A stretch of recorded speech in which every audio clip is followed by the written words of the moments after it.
प्रिय विद्यार्थियों नमस्कार। आज हम बात कर रहे हैं पीयूष पर्वा का अंतिम जो पाठ है राजस्थान के गौरव। और इस राजस्थान के गौरव पाठ में विभिन्न जो व्यक्ति हैं या जो शख्सियत हैं उनके जीवन चरित्र को प्रस्तुत किया गया है। ये जो राजस्थान के महान जो लोग हैं उन लोगों के जीवन का संक्षिप्त में परिचय दिया गया है। ये पाठ संकलित है, इसमें विभिन्न जो शख्सियत हैं उनके जीवन के बारे में प्रस्तुत किया गया है। प्यारे विद्यार्थियों, यहाँ पर इस पाठ में इन महान लोगों के जीवन का जो संक्षिप्त में परिचय दिया गया, उनके व्यक्तित्व और कृतित्व से समाज को एक नई जो दिशा मिली है। और इनमें जैसे देवनारायण जी, बाबा रामदेव, संत जंभेश्वर, पूज्य गोविंद गुरु, महाराजा सूरजमल, इनके जीवन चरित्र को विशेष रूप से हमारे सामने प्रस्तुत किया है, क्योंकि ये हमारे प्रेरणा स्रोत रहे हैं और इन्हें जनमानस में अपार श्रद्धा प्राप्त है। सामाजिक समरसता की स्थापना, राष्ट्रीय स्वाधीनता, पर्यावरण संरक्षण एवं सामाजिक सुधार के क्षेत्र में इन्होंने अपना जीवन समर्पित किया। अतः इनके द्वारा दिए गए संदेश हमारे लिए अनुकरणीय है। उसी क्रम में आगे देखिएगा,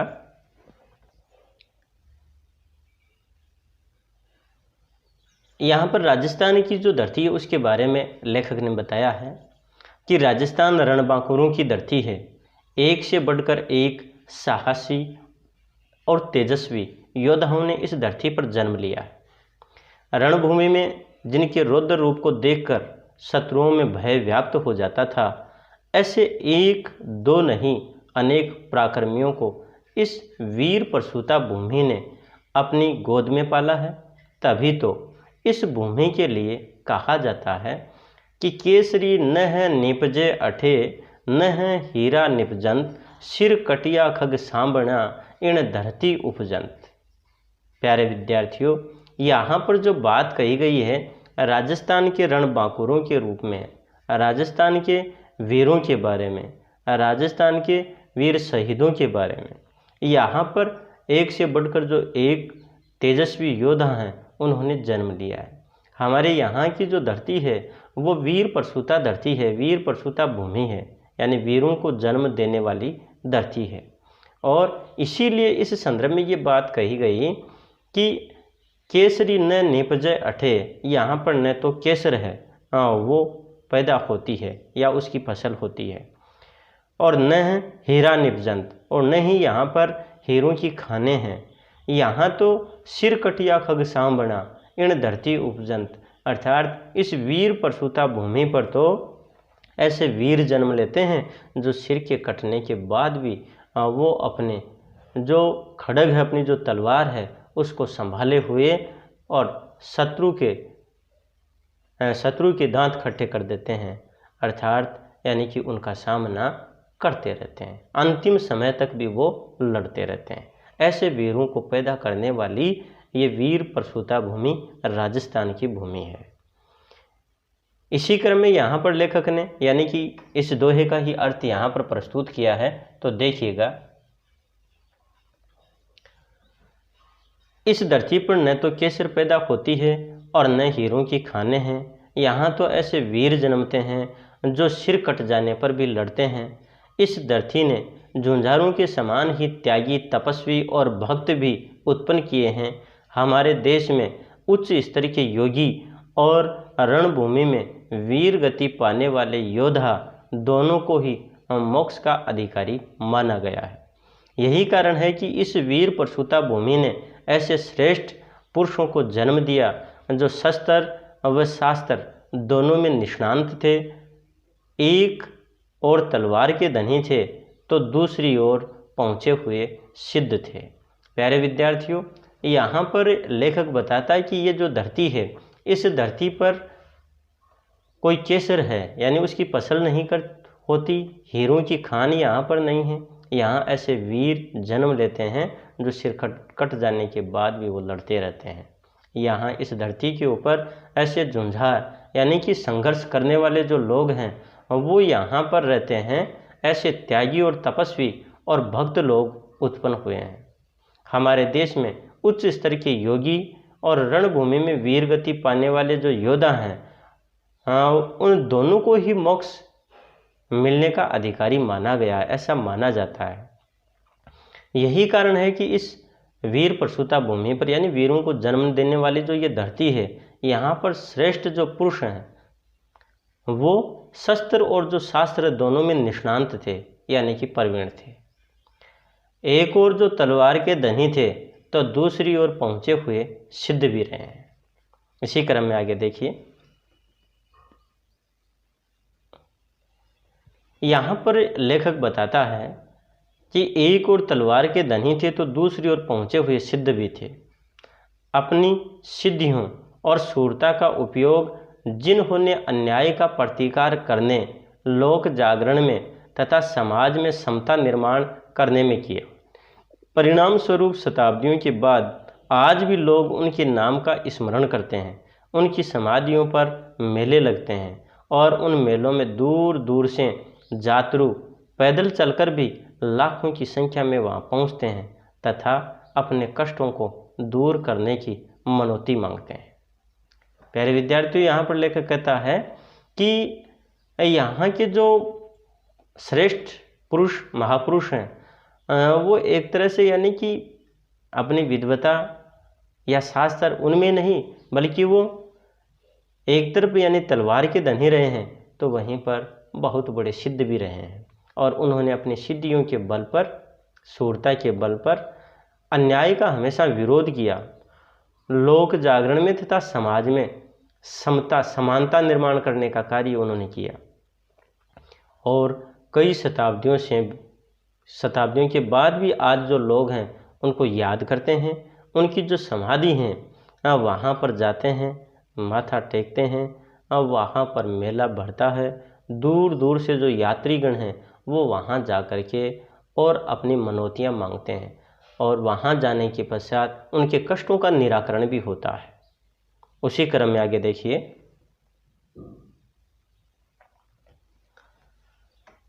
ऐसे सभी यात्रियों की सेवा में भंडारों का आयोजन कर सामान्य जन भी पलक पावड़े बिछाए तैयार रहता है।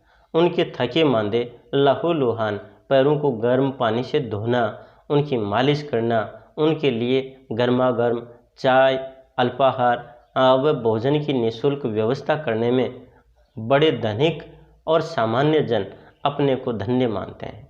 समाज बांधुओं के कष्टों को दूर करने में अपना सौभाग्य समझना, ये हमारा अहोभाग्य है कि ये हमें सेवा करने का अवसर दे रहे हैं। ऐसी श्रेष्ठ मानसिकता से सेवा करने में रत सेवारू को जब लगता है कि ये हमें सेवा का अवसर दिए बिना ही आगे बढ़ना चाहते हैं तो उनको रोकने का आग्रह देखते ही बनता है। प्यारे विद्यार्थियों, यहाँ पर प्रश्न भी बनता है कि जो सेवारू हैं वो यानी कि यात्रियों की सेवा किस प्रकार से करते हैं या यात्रियों की सेवा किस प्रकार से करते हैं, ये प्रश्न भी बनता है। तो यहाँ पर जो बातें वो बताई गई हैं कि वहाँ जो लोग हैं वो इन यात्रियों की सेवा के लिए तो यानी कि भंडारों का आयोजन करते हैं, अपने पलक पावड़े वो बिछाए तैयार रहते हैं, अर्थात उनके स्वागत के लिए तैयार रहते हैं। और ये जो यात्रीगण हैं जो थके हारे हैं, लहूलुहान उनके जो पैर हैं उनको गर्म पानी से वो धोते हैं, उनकी मालिश करते हैं और उन्हें यानी कि उन थके हारों को वो गरम गरम चाय है, अल्पाहार है, भोजन वो भी निःशुल्क उनको उपलब्ध करवाते हैं। भले ही चाहे वहाँ पर कोई धनी या सामान्य आदमी क्यों ना हो, यानी कि सबके मन में सेवा भाव बना रहता है। और ये समाज के जो बंधुजन हैं और वो कष्टों को दूर करने में यानी कि उन लोगों की सेवा करने में अपना सौभाग्य समझते हैं, अपने आप को बहुत भाग्यशाली मानते हैं। और इनका मानना यह है कि भाई हमें इनकी सेवा करने का जो अवसर है वो मिल रहा है, वो बहुत बड़ी बात है। और इस प्रकार की यानी कि श्रेष्ठ जो मानसिकता है वो लिए हुए ये लोग उन लोगों की सेवा करते रहते हैं। और अगर मान लीजिए कि कोई ऐसा व्यक्ति जो सेवा का मौका नहीं देता, तो उस व्यक्ति की सेवा करने का जो आग्रह जिस प्रकार से वो करते हैं वो वास्तव में देखने लायक है। तो उसको देखिएगा।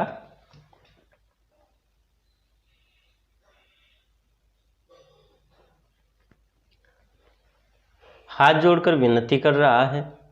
कोई सड़क पर लेटकर ये कहते हुए भी सुनाई देता है कि आपको जाना है तो हमें रौंद कर ही जा सकते हैं, अन्यथा हमें सेवा का लाभ तो देना ही पड़ेगा।